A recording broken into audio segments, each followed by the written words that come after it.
Good morning and welcome to Peace Out, where we are all figuring out together how to peace out, right? It's an everyday thing. There's no button to push, there's no one-way ticket. There kind of is, but it's something we continually work at. But the good thing is we can grow in it, we can progress in it, right? Make sure you check out my website, which is going to be going away next week, Does for Our Ministries, bookstore.com. I've got to make some changes there because I'm not paying $80 a month for a website that's not making much money. But anyway, and I have books on Amazon where you will find this week's book of the week, 21 Days, which just helps you. It's a great tool for churches and ministries to have on hand to give to new believers as they get saved, because it helps them build the habit of daily Bible study. It's also good for older believers. It's good for everybody, right? It's just a nice resource to have on hand and to have nearby, and to help yourself if you haven't developed that habit yet, or just to give to someone who just got saved or is struggling with daily Bible reading. It's a real simple format, and it can be short. It can take you 5 minutes, or you can make it take 10 or 15 or even 20, right? So it's kind of designed with everybody in mind who wants to develop that daily Bible study. So, but I hope you're having a good day. I hope you've had a good week. Let's dive in. I was in Psalm 95 this morning. That's one of my favorite psalms. We used to sing, "Oh come, let us bow down, oh come, let us worship, come, let us bow down before the Lord our Maker." And it made me start thinking about it. Let us kneel before. Verse 5, it says, "Come, let us worship," Psalm 95 again, "Come, let us worship and bow down. Let us kneel before the Lord our Maker, for He is our God." Now, we talked about Him being our Creator yesterday, but we have to kind of come back to that and go, He made us. Right? And He put us in time right where He wanted us. I could have had some other ideas that looks really interesting, but He put me right here, right now. And He did the same for you, right? And so He made us. He's our Maker.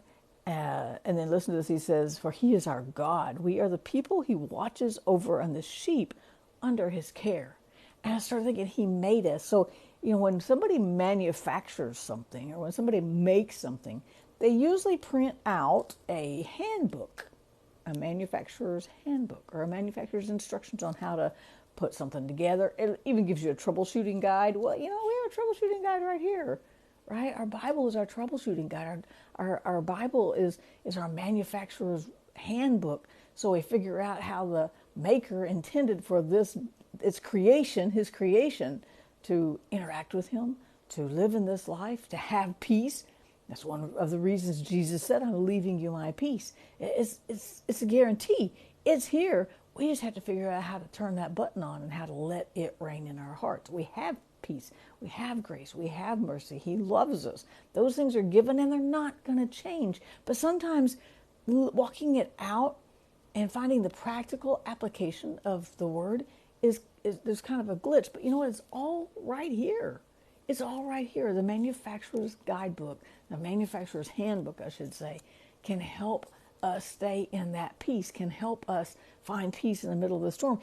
Isn't it in here that we find that our God is a refuge, a very present help in time of trouble? And we have story after story after story of where God intervened, of where God walked through a fire with God who walked through trials with people. He walked through a lion's den. He was there with David when he gave David the power to kill Goliath, and then to run whether he was running from Saul and hiding in the back of the cave or sitting on the throne. God was with David. We have all that story and everything in between, right? It's all right here. How to trust God. Examples of people who had true faith, and faith didn't exempt them from troubles, but faith got them through those troubles. It's right here in the handbook, right? And so as I was reading this, I read over Psalm 95, and I was actually looking at Psalm 92. It's got some really good things too. But what part doesn't, right? And then my eyes fell up here into chapter 94, Psalm 94:19, because I had it marked. At some point, I marked this scripture. And listen to this. It says, "When doubts filled my mind." Can you say that? It's in the Bible. In the New Living Translation, 1975 version, I think it is.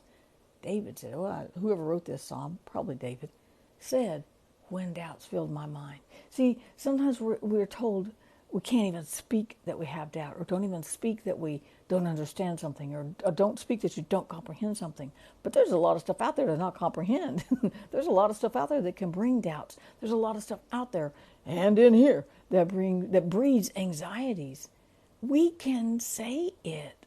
It's not a sin to say it. We just have to go to the Manufacturer's Handbook to figure out how to deal with it. Now, what did the psalmist say? Verse 19 again of Psalm 94 says, "When doubts filled my mind, your comfort gave me renewed hope and cheer." Isn't that amazing that the psalmist, I assume it's David, it doesn't have a author under the title, there's no subtitle, but we just assume it's David, but it could have been Asaph, it could have been Moses, it could have been any one of these psalmists that wrote these, right?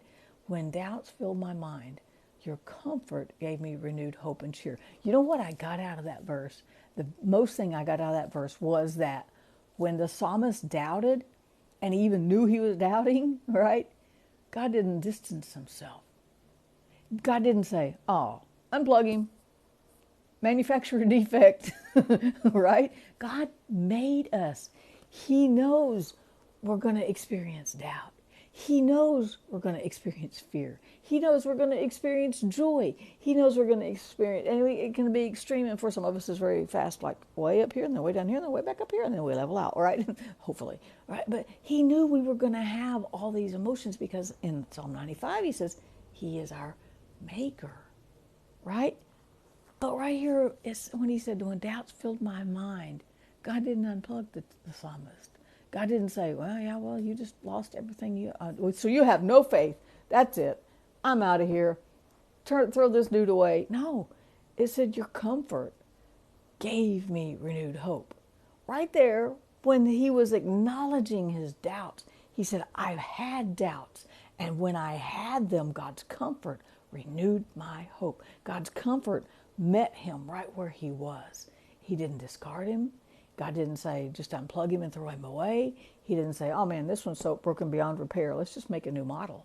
No, his comfort met him. Basically, God met him where he was in that doubt and brought exactly what he needed, the comfort to renew his hope.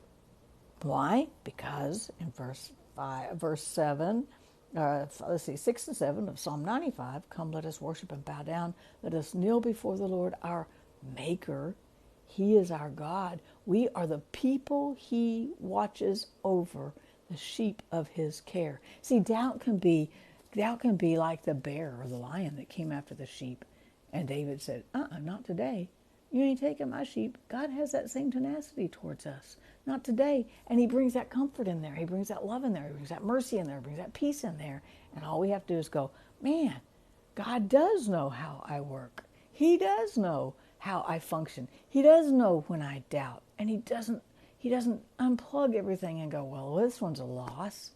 No, he just meets us right where we are. He's our maker. And we have a manufacturer's handbook here to find out how to interact with God, with all these examples of faith that we can draw from, right? And so we can just keep going. Even when there's doubt, God doesn't give up on us. Even when there's fear, even when there's anxiety, even when there's worry, God doesn't stand up there condemn us with a big hammer or a big stick saying, well, you crossed the line this time, I'm done. No, he meets us there with the comfort, the hope, the joy, whatever we need in that moment. He meets us in that moment and walks through it with us. Isn't that awesome about God? So no matter what you're facing today, whether you're in a really good spot or a really bad spot or somewhere in between, or you find yourself in good spots in the morning and bad spots in the afternoon and back to the good spots in the evening, it doesn't matter. The fluctuations of life are going to happen. We don't have one example in the Bible, not one example of a person who didn't face some sort of difficulties, even Jesus. We have the Garden of Gethsemane where he was going, God, Father, I don't want to do this. This is not pleasant. This is not fun. Nevertheless, I want to do your will. Nobody had it easy in the Bible. We don't find that easy path. We find the manufacturer's warranty here in the manufacturer's handbook to work through those difficult times. We wouldn't have known him as healer if we hadn't had pain. We wouldn't know his peace if we hadn't had turmoil. We wouldn't know he could calm the storm if we hadn't seen the thunder and lightning in our lives, right? Yet he meets us right there. And even in our doubts, he's comfort renews our hope. Why? Because he's the God of hope. And that God of hope made us. He gets us. That's amazing, right?